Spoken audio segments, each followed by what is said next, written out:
దివి నుంచి భూకి దిగి వచ్చిన దివ్యాత్మ స్వరూపులందరికీ కూడా ఆత్మ ప్రణామాలు. ముందుగా మన జగద్గురు బ్రహ్మర్షి పితామహ పత్రిజీ గారికి, అమ్మ స్వర్ణమాల మేడంకు ఆత్మ ప్రణామాలు. గురువుగారికి, గురువుగారైన సదానంద యోగేశ్వరుల వారికి ఆత్మ ప్రణామాలు. ప్రతిరోజు నిత్యం మనకు ధ్యానాన్ని, ఆత్మజ్ఞానాన్ని అందిస్తున్న మునిబాబు సార్కు, సుగుణ మేడంకు ఆత్మ ప్రణామాలు. ఆత్మ ప్రణామాలు ఫ్రెండ్స్.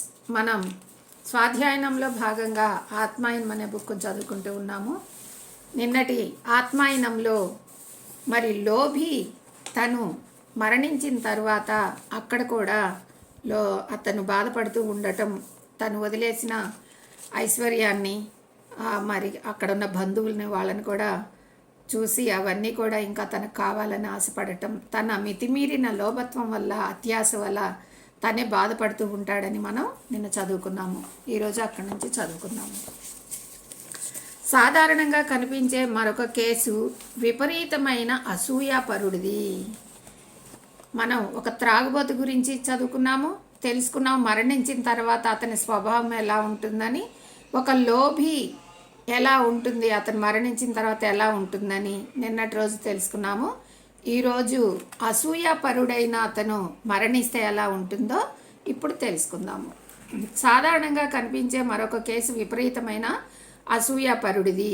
ఎవరినో ప్రేమిస్తున్నాను అనుకుంటూ ఉంటాడు. నిజానికి అతనికి కావాల్సింది ఏమిటంటే ఆ వ్యక్తి శరీరం, ఆత్మ తన చెప్పు చేతల్లో ఉండాలి. తనకు వ్యక్తిగత సంతృప్తిని కలిగించాలి. నిజంగా ఎవరినైనా ప్రేమించే వ్యక్తి కోరుకునేది ఏమిటంటే ఆ అవతల వ్యక్తి అందరూ మెచ్చుకోవాలని, అందరి దృష్టిని ఆ వ్యక్తి ఆక్రమించాలని కోరుకోవాలి. కానీ ఈ అసూయపరుడు అలా కోరుకోడు. బ్రతికున్న కాలంలో అసూయతో ఉన్నాడు కాబట్టి చనిపోయాక కూడా అసూయపరుడుగానే ఉంటాడు. తాను ప్రేమించాను అనుకుంటున్న దానిని ఇతరులు సమీపిస్తున్నారని వేగిపోతూ, అటువంటి వాళ్ళను ద్వేషిస్తూ, వాళ్ళ మీద తన ప్రభావాన్ని చూపాలని అన్ని విధాలా ప్రయత్నిస్తూ ఉంటాడు.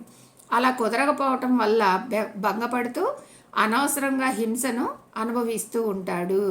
తను ప్రేమించిన వారు నాకే సొంతం అనుకుంటాడు. బ్రతికున్నంత కాలం ఒక శాడిస్టు, అంటే ప్రేమే అది మితిమీరితే శాడిజం అవుతుందన్నమాట. ప్రేమిస్తాడు. ప్రేమ ఎంత ప్రేమ అంటే ఇంకా మొత్తం కూడా తానే తనకి నేనే ఇంకా సొంతం అనుకుంటాడు. ఒక అమ్మాయిని ప్రేమించాడు అనుకుందాం, ఇంకా అమ్మాయి తనకే సొంతం అనుకుంటాడు. ఇంకా వాళ్ళ తల్లిదండ్రులు కానీ అన్నదమ్ములు కానీ ఎవ్వరు తనకు అవసరం లేదనుకుంటాడు. ఆమె ఎవరితోన్నా మాట్లాడుతున్నా కూడా అనుమానానికి లొంగిపోతాడు, అనుమానిస్తూ ఉంటాడనమాట.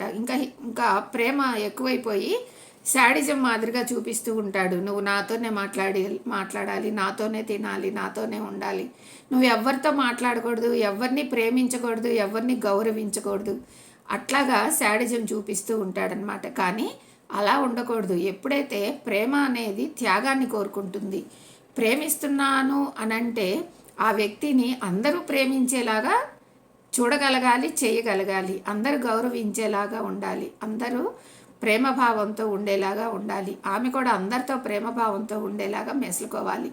అలా అది ప్రేమ అంటే. కానీ ఇక్కడ ఈ ప్రేమ, అసూయపరమైన ప్రేమ ఎలా ఉంటుందంటే స్వార్థపూరితంగా ఉంటుందన్నమాట.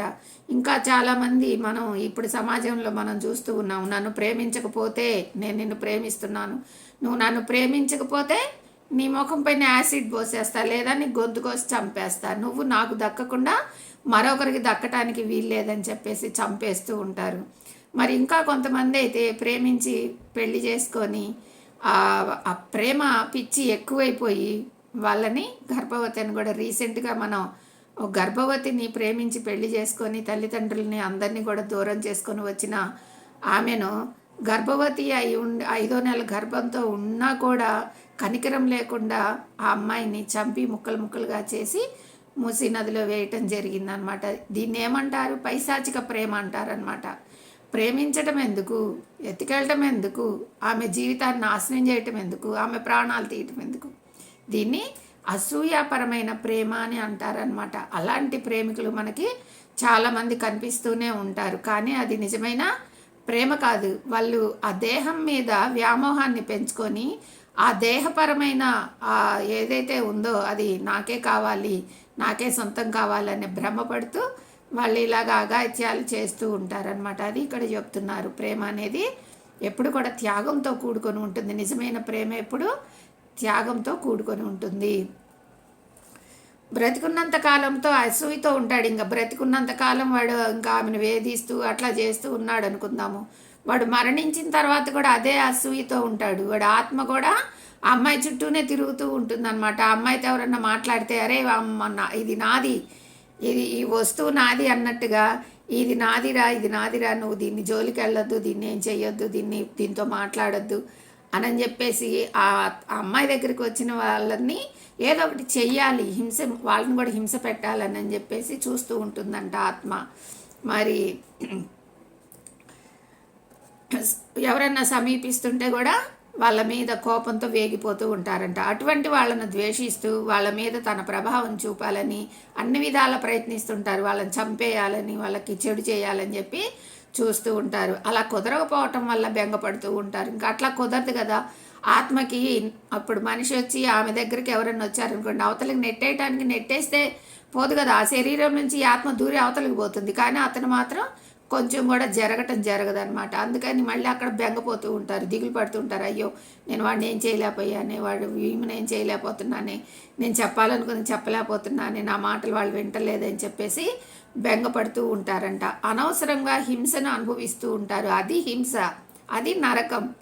అక్కడ ఎప్పుడైతే తను అనుకున్నది చేయలేకపోతున్నాను అనుకుంటాడో అక్కడ హింసను అనుభవిస్తూ ఉంటాడు. అదే నరకం అంటారు. దాన్నే నరకం అనుభవించటం అని కూడా అంటారనమాట. అసూయ పరులైనందుకు వాళ్ళని ఎవ్వరూ శిక్షించటం లేదు. ఇక్కడ కూడా వీళ్ళని కూడా ఎవరు శిక్షించట్లేదు. కొరడాలతో ఎవరు కొట్టట్లేదు, రంపంతో ఎవరు కొయ్యట్లేదు, నూనెలో ఎవరు వేయించట్లేదు. కానీ అతనికి తనకు తానే హింసను అనుభవిస్తున్నాడు. తను లోపల క్రూరమైన హింసను అనుభవిస్తూ ఉన్నాడు అనమాట. అక్కడ నేనేం చేయలేకపోతున్నాను కసి అనమాట. అది లోపల అసూయతో కూడిన కసి అనమాట. అది అట్లాగా అనుభవిస్తూ ఉంటాడంట. వాళ్ళు తమ తెలివి తక్కువతనానికి ఫలితాలను అనుభవిస్తూ ఉంటారు. కర్మ సిద్ధాంతం లేదా కారణ పరిణామ సిద్ధాంతం అక్కడ పనిచేస్తుంది. వాళ్ళు చేసిన కర్మల్ని బట్టి, అంటే బ్రతికుండంగా వాడు ఏ అయితే హింసలు చేశాడో, ఏ అయితే కర్మలు చేశాడో, ఏదైతే అసూయాపరమైన ఆలోచనలు ఆలోచించాడో దానికి తగ్గట్టుగా ఇప్పుడు మరణించిన తర్వాత కూడా ఆ కర్మలను అనుభవిస్తూ ఉంటాడనమాట. అంటే అదే తాను నరకం అనుకుంటాడు, కానీ తను అక్కడ చేసిన కర్మలన్నీ కూడా అనుభవిస్తూ ఉంటాడు.